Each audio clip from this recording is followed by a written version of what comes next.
Welcome to Pablo Torre Finds Out. I am Pablo Torre, and today we're going to find out what this sound is. I don't think anybody would ever say they were fake injuries, but we've seen players who didn't want to be where they currently are, have injuries that made them unable to practice and play. I don't think I'm allowed to ever recommend that, but or at least publicly.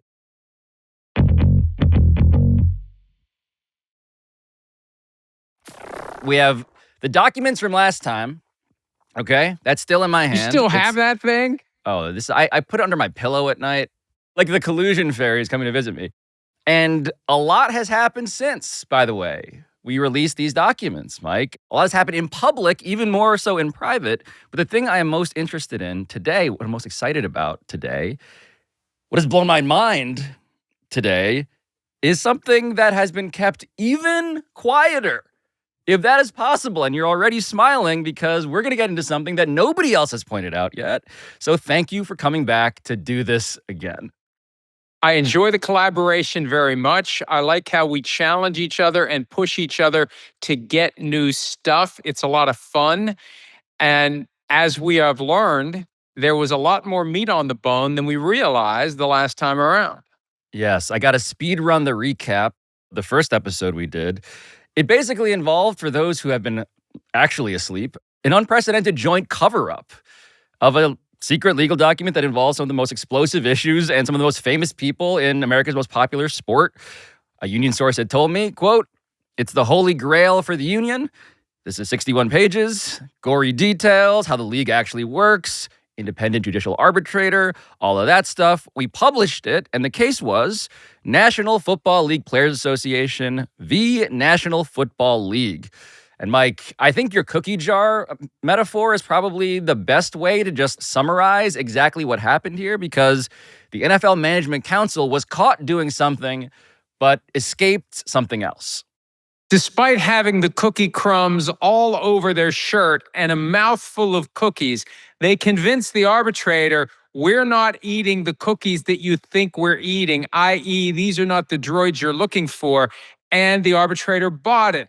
My position would be that there's enough evidence circumstantially, but that is still good evidence of collusion to come to the opposite conclusion. The Dino text message between Michael Bidwell and Dean Spanos, the internal messages sent by Greg Penner, the Broncos owner, to his partners saying, oh, the other owners will be happy that we basically held the rope in this game of tug of war against the NFL Players Association for fully guaranteed contracts. There's more than enough there to find that the urging that was undeniable from the management council with the blessing of the commissioner became actual collusion among the owners. And that's not over yet either, as we've recently learned.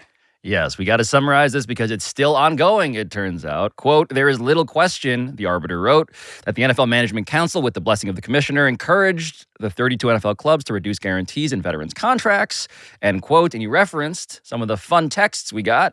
It's Lamar Jackson, it's Kyler Murray, it's Russell Wilson, 8 different owners, and crucially, Roger Goodell with his general counsel, now former general counsel, Jeff Pash, in email communications about what to tell the 32 NFL teams at these big annual meetings.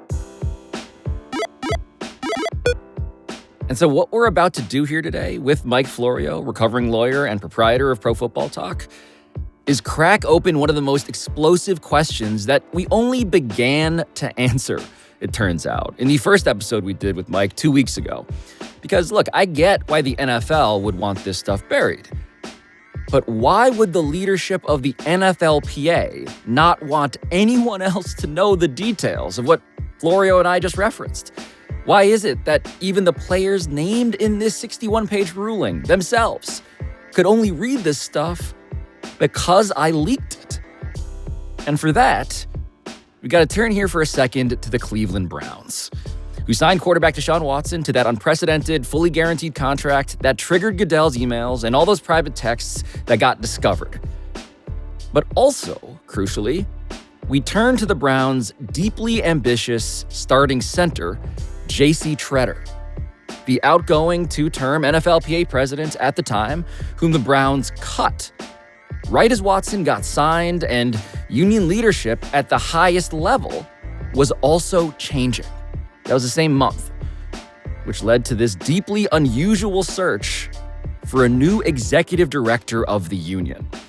A search that J.C. Tretter engineered through non-disclosure agreements, through an amendment to the NFLPA Constitution so that the player reps themselves would not know the names of the candidates until they showed up to vote on them, and even more, as previously explained.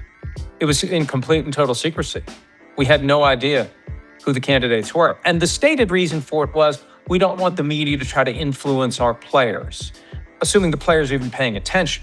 We found out about Lloyd Howell after it was over. So, JC, Awesome. it's yours. First off, I want to congratulate Lloyd, our next executive director. The energy these last couple of days has been fun to watch. I haven't been to a union meeting with this amount of happiness, and it really kind of felt like, locker room feeling after winning a game. I think that joy and passion. So that was June 2023. In July 2023, the US government settled one of the, quote, largest procurement fraud settlements in history, $377 million, with the big consulting firm Booz Allen, whose CFO during that stretch, as directly described by the whistleblower, happened to be Lloyd Howell, who would proceed to create an executive job at the union that had never existed before, entitled Chief Strategy Officer, which he then gave to J.C. Tretter, setting the stage for the burial of a 61-page ruling. That's exactly where we were. And it feels like there's as much there now as there was when we did it the last time. And shout out, by the way, to Chris Long, former Super Bowl champion, former Walter Payton NFL Man of the Year, like the most trustworthy human among the NFL player constituency. He got that award. He invited me onto his excellent show, the Greenlight Podcast, where my question now becomes, if you were a player right now, Chris Long, and you realized that your union president had done that, what would you think? What would you do? What would you say? If I found out that a major bargaining chip in us getting what we want is being buried to protect one person, I'd say, get this guy the f*** out of here.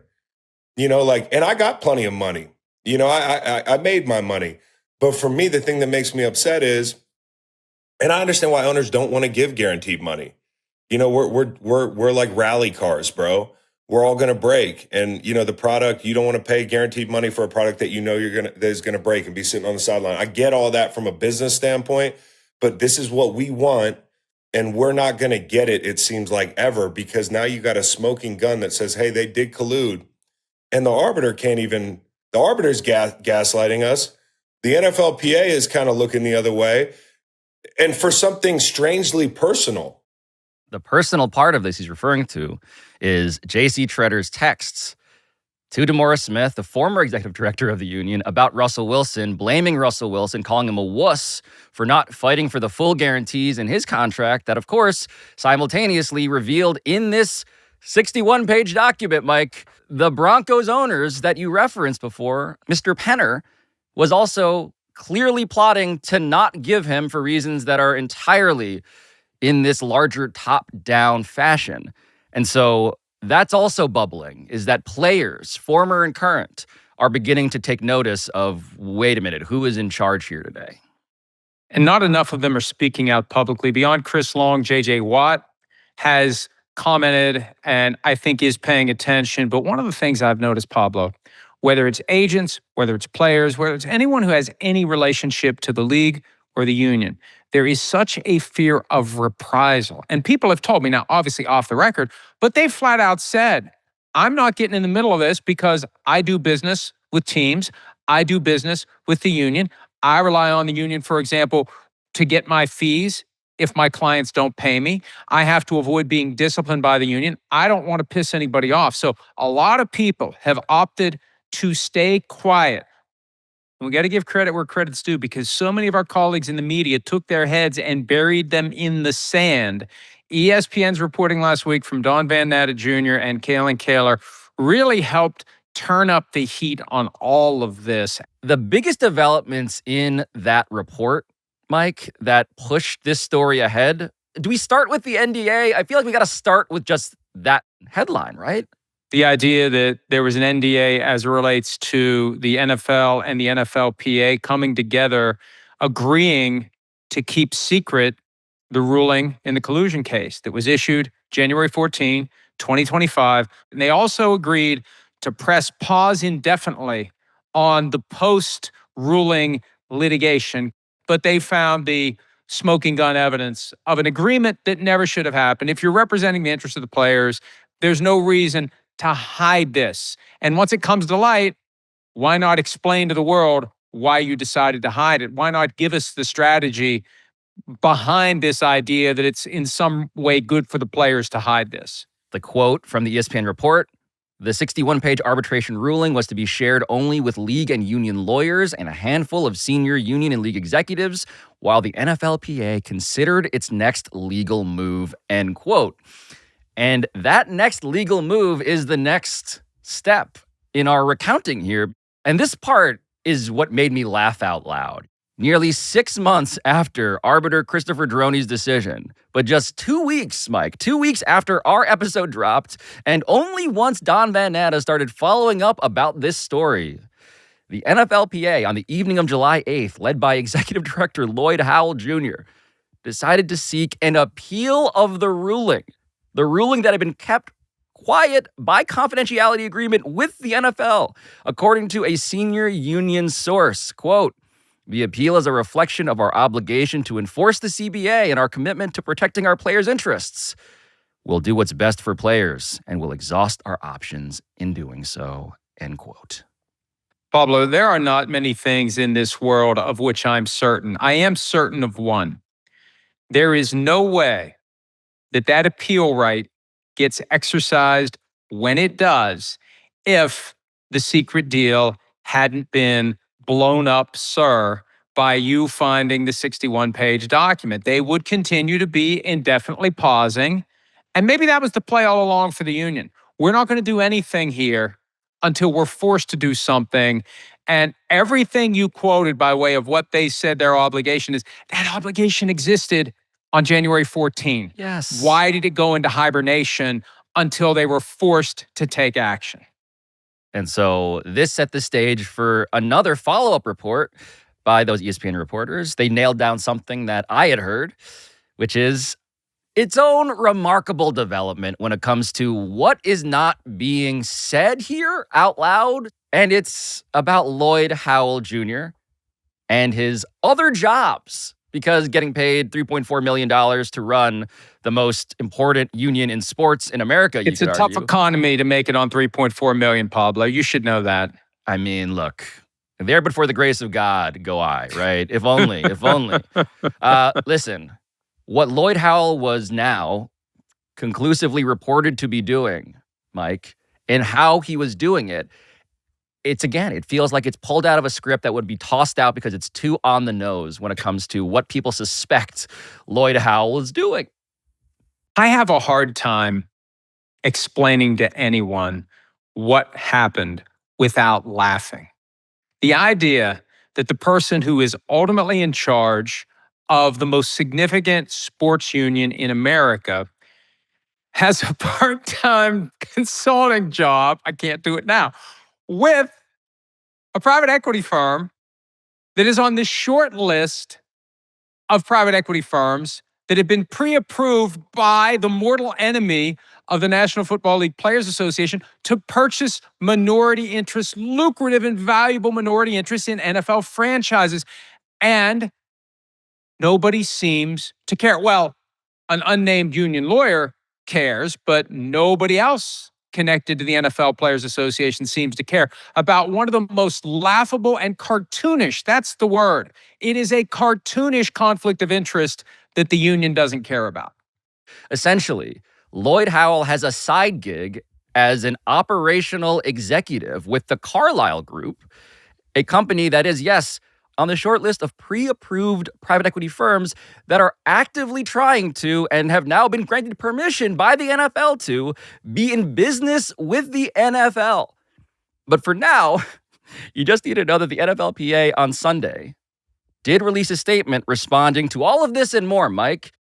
As members of the NFLPA Executive Committee, we categorically reject false reports, insinuating doubts within the committee or suggestions that we asked our executive director to step down. We further reject attempts to mischaracterize the committee's views or divide our membership. We have established a deliberate process to carefully assess the issues that have been raised and will not engage in a rush to judgment. We believe in and remain committed to working with our executive director and other members of NFLPA staff and player leadership who have a shared mission to advance the best interests of players. As we approach the 2025 season, we look forward to continuing our important work together and ensuring the strength and unity of our association. The NFLPA is suffering behind the scenes a crisis of confidence. And the question is how big the crisis?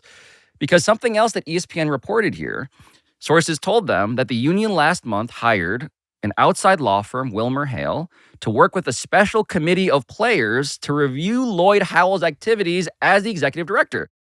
It was formed in response to something we barely even talk about in these episodes, which is an FBI investigation into the union as a result of this other thing happening that is connected to one-team partners. Mike, I'm not even going to stop here to explain that one. Just know that that's also happening. And then when we drop the 61-pager, and then the Carile Group stuff, which we have all now outlined in sequence in chronological order. 3 big topics. And I just got to observe here, Mike. Pretty crazy for one regime to have all 3 things happening at the same time. Absolutely. And you mentioned that statement. What are the false reports they're talking about? You know, we see this in our political life now. You get ahead of a bad story by attacking the media.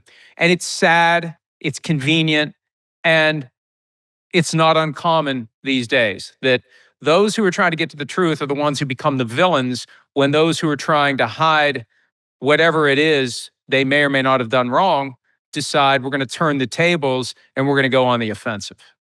But the other thing we should acknowledge here, Mike, is that we are becoming also the characters in the play that we're describing. Because what I'm also told separately is that this regime ain't a big fan of you or me, and particularly you, and what you got at your little pro football talk operation, Mike.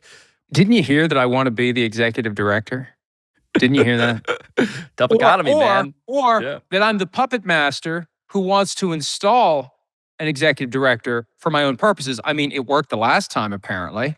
Have someone pulling the strings and engineering the process. So, look, I care about the players, and I've been very candid about this at PFT, and I heard the same thing you did. Basically, Thursday night, the momentum was moving toward Lloyd Howell being out.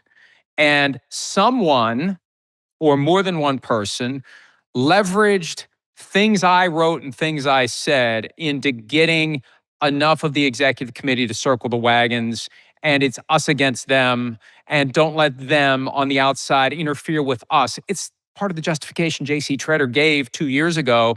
Correct. For the secret Lloyd Howell hiring process. We don't want these voices on the outside meddling. Confidentiality agreements he made everybody sign at that point because of media interference, correct? No transparency at all.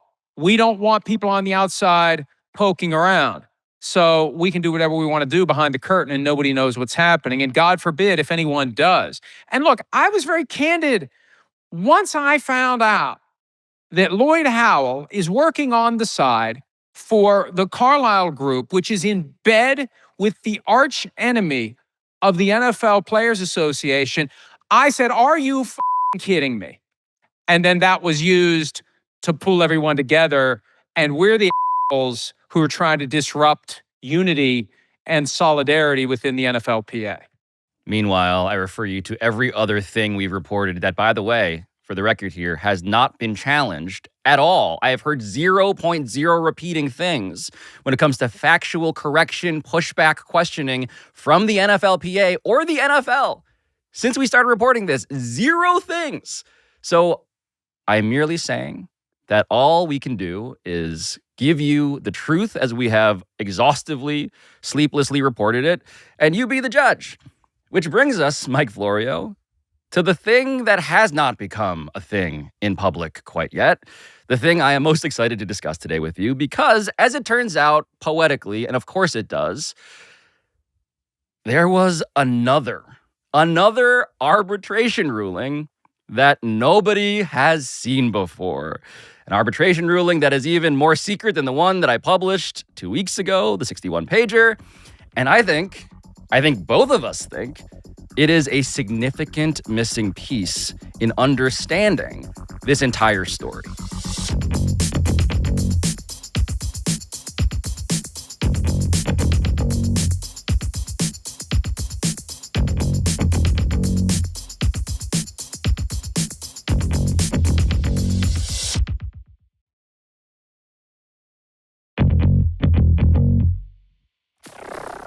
My deep off-the-record sources for the previous arbitration ruling had no idea about this one. And full transparency for the audience, when you and I were talking previously the last time, this never came up.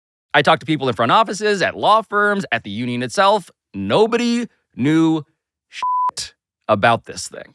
I had completely forgotten about this, and I actually covered it at profootballtalk.com at the time when the comments in question were made in a public forum, what the blowback was, what the skirmish was, and what the procedural status was. We have 5, 6, 7 stories about it. Completely had forgotten about it because I didn't see a connection between that and the 61-page ruling we spent so much time talking about last time. You really have forgotten more than anyone else covering this area of interest will ever know.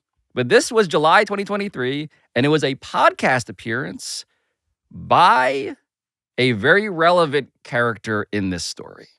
But it's not just any Ross Tucker football podcast. It's actually a Tuckheads Tuesday. We are recording a day early. You know why? Because I wanted to talk to JC Tretter about what's going on with the running backs. And today was the day to do it. So why not post it early for you guys? We are presented by DraftKings. If you're not familiar, JC Tretter is the president of the NFLPA. A lot going on right now with all the running back talk. Let's just get right to it. It's big show time. So again, this is July 2023. This is the month after Lloyd Howell was elected executive director. And the reason you wrote about it, Mike, is fascinating, actually, just in a vacuum. Because the subject at the core of this podcast is players, specifically running backs, faking injuries. And so into the fray, without really much prodding, it sounds like, is NFLPA president JC Tretter to explain. I think we've seen issues now. I don't think anybody would ever say they were fake injuries, but we've seen players who didn't want to be where they currently are, have injuries that made them unable to practice and play. But you're not able to get fined and you're not able to be punished for not reporting. So there are issues like that. This wasn't a new concept. Over the past 5 or 6 years in the NFL, the term holdout has been supplemented with the term hold in. And it now loosely refers to the idea that a player, instead of staying away from the team, will be in the building, will attend meetings, will be around, but just won't practice until his contract situation is resolved because he's putting himself at physical risk. Let's say in November of a contract year, hasn't gotten his new deal yet. I have a hamstring injury. Whether I have one or not, I may have a concussion, whether I have one or not. And that player pulls himself out of the lineup citing an exaggerated, embellished, or fabricated injury because he doesn't want to go out and assume any further physical risk because he doesn't have long-term security. And I was aware of multiple players who held in by faking injuries. So this wasn't some novel concept. I don't think I'm allowed to ever recommend that, but or at least publicly. But I think each player needs to find a way to build up leverage to try to get a fair deal. And that's really what all these guys are looking for, is to be compensated fairly. And JC Tretter smilingly does a thing that all podcasters love, which is to dance across the line, then dance back, Because what you said at the time was, quote, Tretter's advice sweeps far more broadly and recklessly. Despite the accuracy of his remarks, it's not something he should have said. His words could be used against him, against the union, or against specific players if/when a grievance or some other proceeding ever arises on the question of players faking injuries. End quote. Which brings us now to the date of September 11th, 2023, because the Associated Press, Mike, reported something very interesting. That was when a grievance was filed, not in relation to any specific player who may have been faking injuries, but a grievance directly aimed at the comments of JC Tretter for essentially encouraging players to engage in a work stoppage. One at a time. If you're not happy, hey, I can't say it publicly, but maybe I'll say it privately. Fake an injury, you can't be fined, you can't be punished, and your interests are protected that way. So that was the grievance that the NFL directed at the NFLPA as a direct result of what JC Tretter had to say on that podcast. Typically what happens when the NFL files a grievance like this, the NFL wants you to know about it. And so, not a shock that the AP would have this report that the NFL was doing this thing that, didn't look great for, once again, the president of the union and future chief strategy officer, as Lloyd Howell would appoint him. Because even though this was basically like de facto common knowledge, this was something that actually might result in a meaningful consequence. And you make a great point. Something like that had to be handed to the AP. The NFL Players Association sure as hell isn't going to do it. It was the NFL getting it out there right around the start of the season, September 11, right around the time that football is back, the NFL wanting everyone to know, hey, we have called BS on what JC Tretter had to say. And in a roundabout way, it may have been a message to the running backs who weren't any happier when the 2023 season got started. Good for Saquon. The guy has a right to want to make as much money and have as much security for the job he's done. Because this is my leverage. My leverage is I can say to the Giants, I can say to my teammates and be like, you want me to show you my worth? You want to show you how valuable I am to the team? I won't show up. I won't play it down. And that's a play I can use. Anybody knows me, knows that's not something I want to do. But it's something that crossed my mind. It's like I never thought I would ever do that. But now I'm in a point where it's like, Jesus, I might have to take it to this level. Don't start playing these games now that we're in season and you might be injured. We're watching by virtue of the fact that we filed this grievance. And now we place it back in the timeline of the collusion ruling, right? So the NFLPA v. NFL collusion arbitration hearing happened over July and August of 2024, behind closed doors that had just concluded. That brought them to the month of September 2024. That's convenient.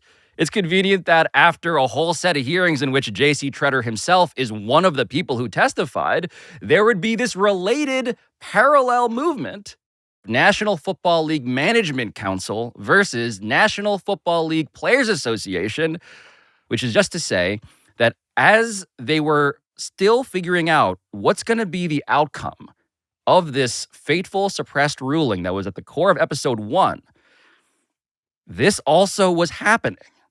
And so in public, when it comes to a total own goal by the NFLPA president, who would then become the chief strategy officer of the NFLPA, who also had a private goal of becoming the eventual executive director and also a separate parallel interest in his own behavior, his own conduct, his texts about Russell Wilson and beyond, not becoming public. In the collusion grievance, I suppose it's notable that nobody ever heard anything, Mike, about this thing in which he was in the dunk tank personally ever again.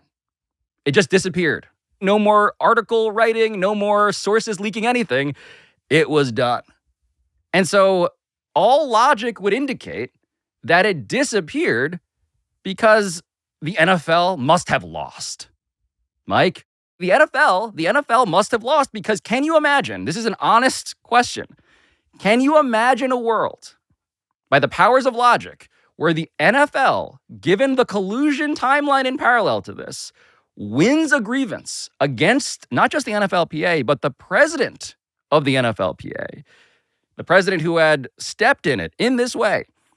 Can you imagine a world where the NFL wins a grievance and nobody hears about it? Given that all of this stuff indicates that the NFL would love to celebrate this. Could you imagine that happening? No, as you established very astutely not that long ago, the NFL was sure to leak to the Associated Press the filing of the grievance.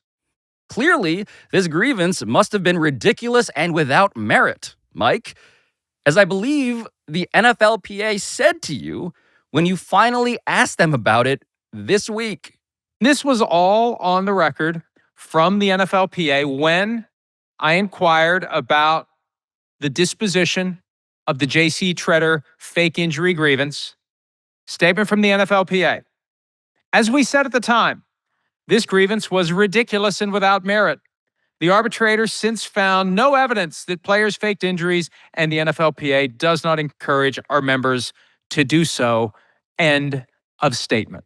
I mean, that sounds like a win, doesn't it? What am I missing? That sounds like we won. The problem with that statement is the truth. As it turns out, what we can now report is that on February 20th, 2025, according to this ruling, which I now have in my hand, which PTFO has exclusively obtained, the NFL won this grievance. They won the grievance. The NFL won this. This thing was heard at 200 Park Avenue, New York, Wednesday, September 18th, 2024 at 9:30 a.m. before a different arbitrator. This one is Sidney Moreland. And quote, "The grievance is sustained." And when I read this, the reason why the union lost, one big reason, according to the arbitrator, was the fact that J.C. Tretter was in fact J.C. Tretter, president of the union, when he podcasted about all of this shit. He was the president of the union, and he was wink nod encouraging players to stage their own individualized wildcat strikes. Period. And don't do that. You can't do that. Why in the world did you think that was something you could say or should say? You shall not do that. You don't need whatever number of pages it took to get to that bottom line. It's a lot of words to say that on February 20th, 2025, the NFLPA lost. And back to trying to understand the why as it relates to the NFLPA not using its partial victory in the collusion grievance as a hammer, not using the evidence, the Dino, hey Dino, text messages where Michael Bidwell and Dean Spanos were comparing notes about fully guaranteed contracts and how it's going to help the Chargers with their quarterback who was due for a new deal a year later. Why would you hide all of that? You hid it all because of whether it was planned or whether it was spontaneous. This quid pro quo, let's not beat the out of each other publicly. Let's not make each other look bad. Let's hold our tongues and trade off. Let's trade off something that would have been potentially to the tremendous benefit of the players as it relates to the collusion grievance for something that at the end of the day worked to the benefit of one person and one person only. The ego, the vanity, the aspirations from a career standpoint of J.C. Tretter. And when it comes to J.C. Tretter, who again, I believe is the most underrated character in all of this, even as we lay out everything, J.C. Tretter knows the power of this. And incidentally, I know he knows the power of leverage in public because the only person you need to ask is, in fact, J.C. Tretter in this same interview with Ross Tucker. When I tell you this is literally seconds before the same clip that lost him this arbitration ruling, I am not exaggerating. You need to try to create as much leverage as you possibly can in any situation. And that's the tough thing with the franchise tag or being restricted in movement is it decreases your leverage, but then you have to find creative ways to build leverage elsewhere. Creative ways to build leverage elsewhere is the literal sentence before the sentence that's quoted in the ruling, Mike.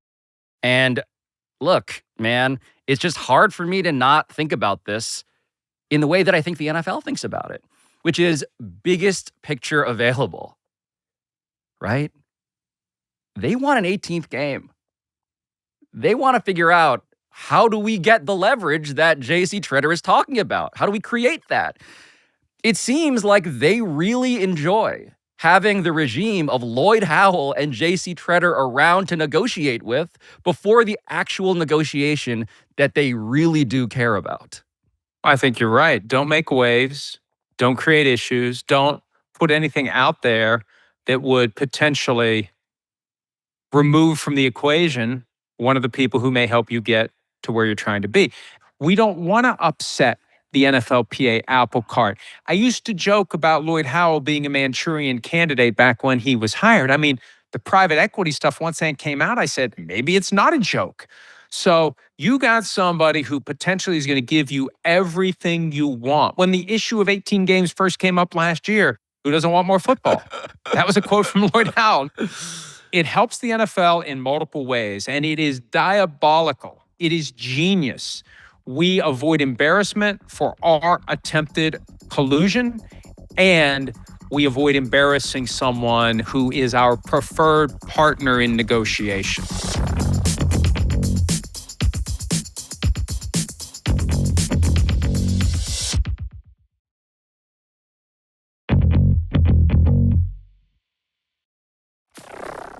All of it is just to say, Mike, that I'm also going to report here that the players in the union, I mean, they had no idea. Of course they didn't. They didn't know about collusion, this other side podcast ruling. Like, this wasn't a priority. It wasn't a thing.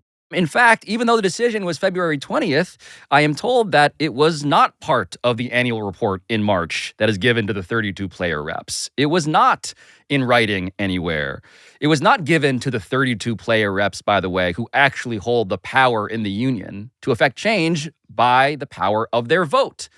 They didn't see this in writing, which is to say, at the top of this part here, neither the collusion ruling nor the podcast fake injury running back ruling with JC Tretter were put into writing for the March annual report in 2025. And I hadn't thought of this until just now, because we haven't had much time to fully digest this short, but still longer than it needed to be, ruling in the fake injury JC Tretter podcast grievance. Wouldn't it be imperative for the union, and shouldn't the arbitrator have demanded as part of the final order that the union send a clear and unmistakable message? The final disposition was cease and desist, stop doing it. But how about also, you shall put the toothpaste back in the tube? You need to tell your players, do not do this. You can't do this. Don't get any ideas. And to a certain extent, there may have been some players who were exposed and are still exposed to maybe thinking, hey, I can get some mileage out of faking an injury. I don't know that this thing resulted in a grievance. I don't know that the NFL won. I don't know that anyone's paying attention to it. I'm going by what I heard JC Tretter say 2 years ago.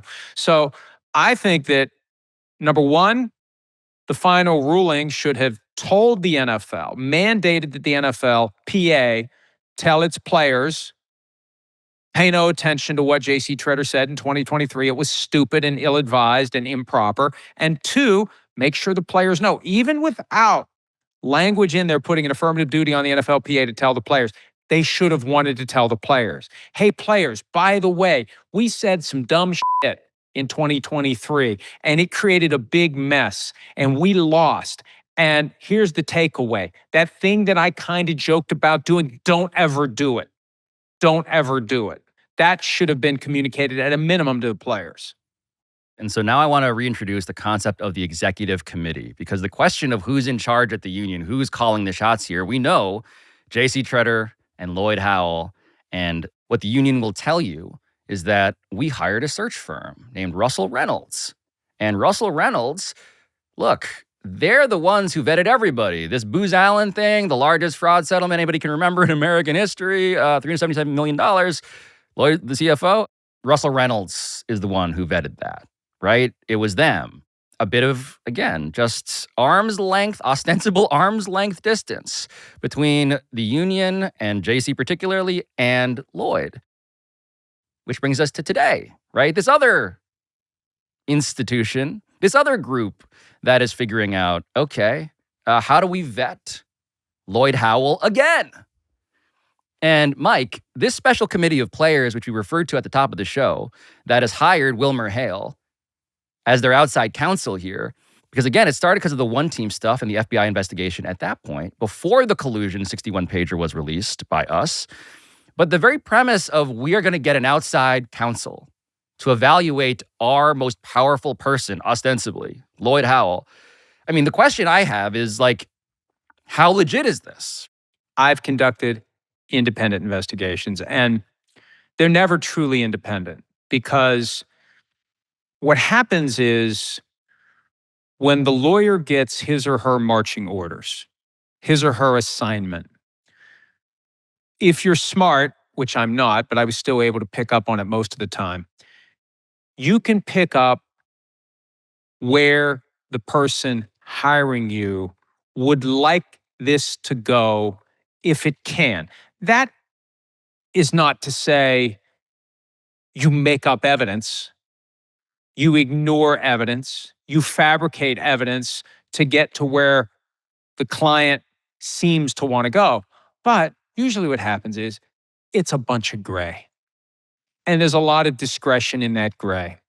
Who hired the lawyer and what were the marching orders provided? And we'll find out by the outcome of the investigation, because usually it leads right back to what the lawyer was asked to do.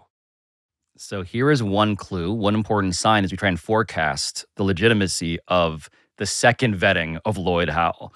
Because according to multiple union sources I've spoken to, this special committee of players, the guys who are assigned this case essentially, notably not present on it, is the president of the NFLPA, Jalen Reeves-Maybin. And Mike, Jalen Reeves-Maybin, Detroit Lions linebacker, special teamer, a guy I can also further report that J.C. Tretter personally campaigned for as his replacement, his successor in that job, over other candidates, by the way, that other people noticed. And this question then of like, so who is in charge here and what are they doing? It's so salient a question in the history of the NFLPA, Mike, as you know, that this past Super Bowl, at the big annual press conference the NFLPA holds, Jalen Reeves-Maybin walked up to the podium and directly referenced it. This is about 11 months since I became the president of the NFLPA. And, I'm very grateful for the chance to represent our membership. I don't take this role lightly, and I'm not here to really push a personal agenda or anything. I just think that it's important to have someone who's willing to speak up for the players, willing to take direction from the players, and really try to put the players in the front of this whole ride. I think a lot of times things get misconstrued with who's controlling the players or who's running the union. And we really try to reinforce that this is player-led, player-driven, player-centric with everything that we do. Jalen Reeves-Maybin not being invited into that committee to evaluate Lloyd Howell seems meaningful. And this is one of the breadcrumbs toward getting to the heart of where this independent investigation is going to go. Is this a rogue special committee that is going to ignore what J.C. Tretter and or Lloyd Howell would want? Or are they going to lead the lawyer down the path toward full exoneration of Lloyd Howell? The absence of Jalen Reeves-Maybin from that special committee could be a very strong clue that maybe this group is kind of a breakaway faction saying, hey, we've seen enough. And this all started because of the one-team stuff. And some of the reporting that's out there from ESPN, from Daniel Kaplan with Awful Announcing, it's alarming. And, there's a whistleblower who's trying to send up the alarms about whatever went on between Lloyd Howell and one-team partners. And that may have been enough to get a subgroup of the executive committee to say, hey, what are we doing here?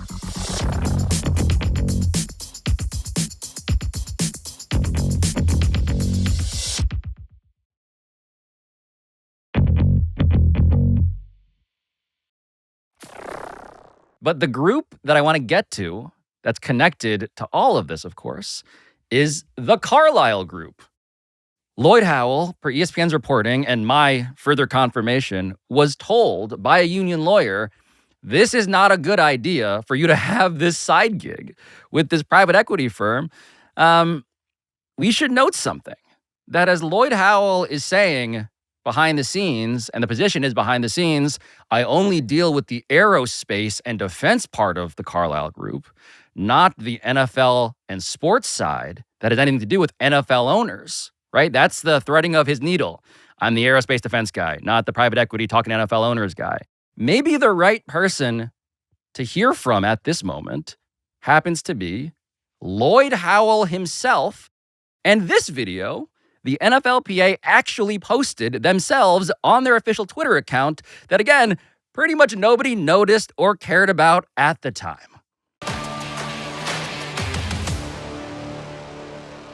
In my first year in the role, as I was making the rounds talking to owners and would mention private equity, I got a polite hell no.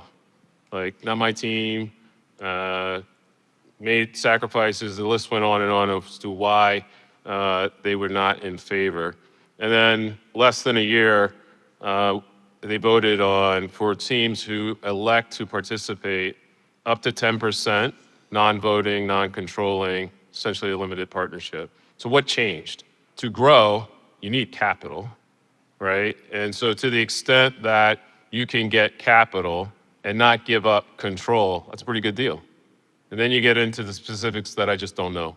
What's the lockup? Who can participate? Is there a clearinghouse? All things that I think in my discussions with the league, they're still working through.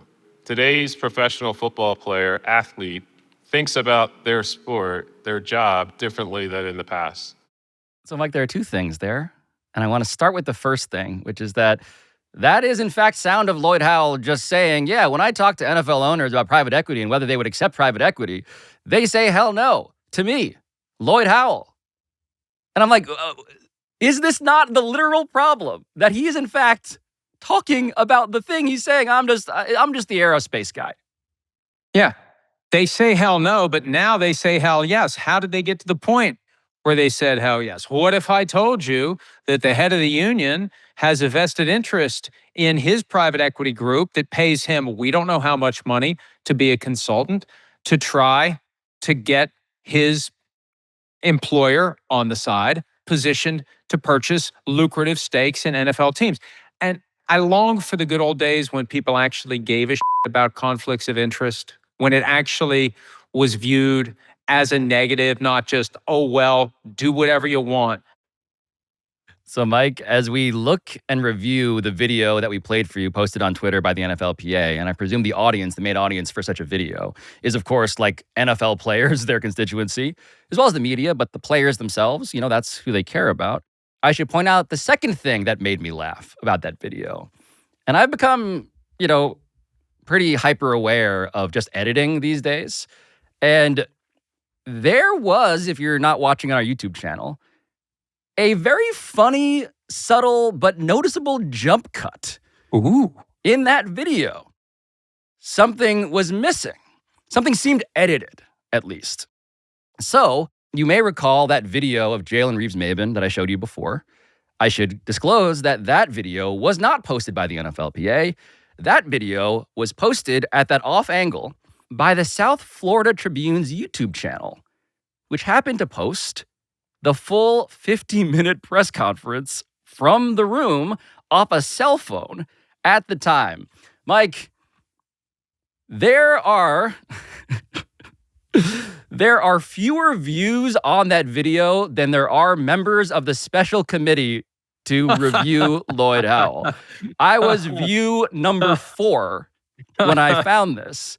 And it turns out you can kind of see that when the NFLPA posted the social media version of this, what they wanted you and the players to see, after the phrase, in my discussions with the league, they're still working through. That's the phrase. They cut out Lloyd saying this part. All things that I think in my discussions with the league, they're still working through. So they have some very reputable firms in the mix, which is encouraging. but it still gets to today's professional football player, athlete, thinks about their sport, their job differently than in the past. Some very reputable firms are in the mix, Mike. Lloyd Howell's shouting out some very reputable firms that are in the mix. What firms could those be? I'm surprised you didn't say, including the Carlyle Group, which I have Mike? no relationship with whatsoever.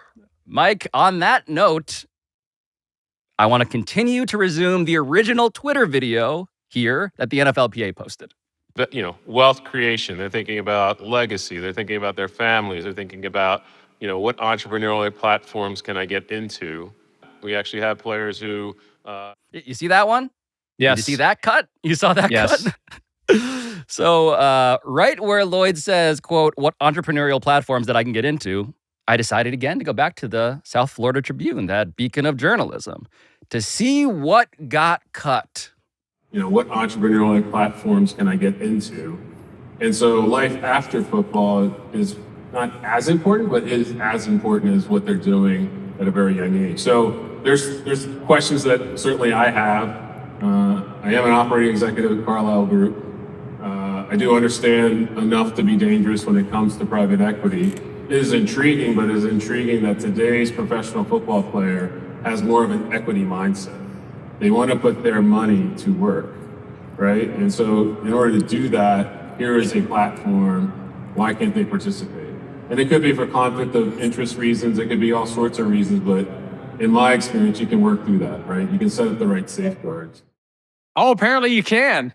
He says, I'm an operating executive at the Carlyle Group. He talks about how conflict of interest might be a problem. He talks about how you can work through that, though, with some safeguards. It's the thing he is being vetted for now. It's literally that. He is saying it at the Super Bowl, and they cut it out. I don't know how you defend that. Making conscious, apparently, deliberate, apparently, strategic, apparently, edits to Lloyd Howell's comments. And I had no idea you were going down this path. This is good. This is not a contrived shocked face when you tell me you're going to be playing this video. I really am shocked.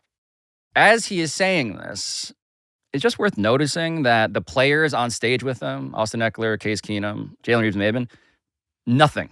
Just like no recognition. If they're listening closely, no recognition, right? Just like not a thing that they were betraying any feeling about or even awareness of or reaction to. That got said, and everything proceeded till today, months later, when we bring it up for the first time. But it just underscores this idea that there's what I thought was a blind spot, but given that there was selective editing of that video, it may not have been such a blind spot after all, with whatever Lloyd Howell's true motivations may be. And is he a Manchurian candidate? I don't know. But at this point, I think the onus is on him to prove that he isn't. What I am told is that when it comes to that union lawyer who confronted Lloyd Howell about the Carlyle Group, the lawyer did it right after that press conference happened. That was the precipitating event. That lawyer heard that as NFLPA lawyer and confronted Lloyd Howell. Wow. And I am told that Lloyd Howell canceled meetings that they're supposed to have about this. I am told that he refused to engage. I am told that other lawyers at the NFLPA were informed about this, that this lawyer was trying to draw attention to what he had just said at the Super Bowl, and nothing. It's sad that it's got to that point. And it's no longer about, Pablo, and look, the people who are pulling the strings at the NFLPA, if they want to say nasty things about me, I really don't care. It feels like it's no longer about the best interest of the players. It's about preserving the power and the income of the two people who are, by all appearances, running the show. I'll make one last point. And I'm not trying to make anyone do a perp walk. I'm just saying at some point, an ambitious prosecutor has to be thinking, there's a lot of smoke here. I'm going to go try to find the fire. Mike, as both of us now look behind us as we walk down the street, it's been good to inhale a truly insane amount of smoke with you. Well, one of these days we can get together and inhale a very different kind of smoke. I don't know if it's going to be a better high than this.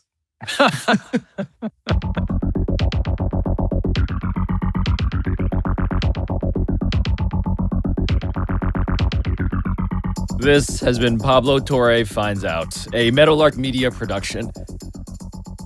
And I'll talk to you next time.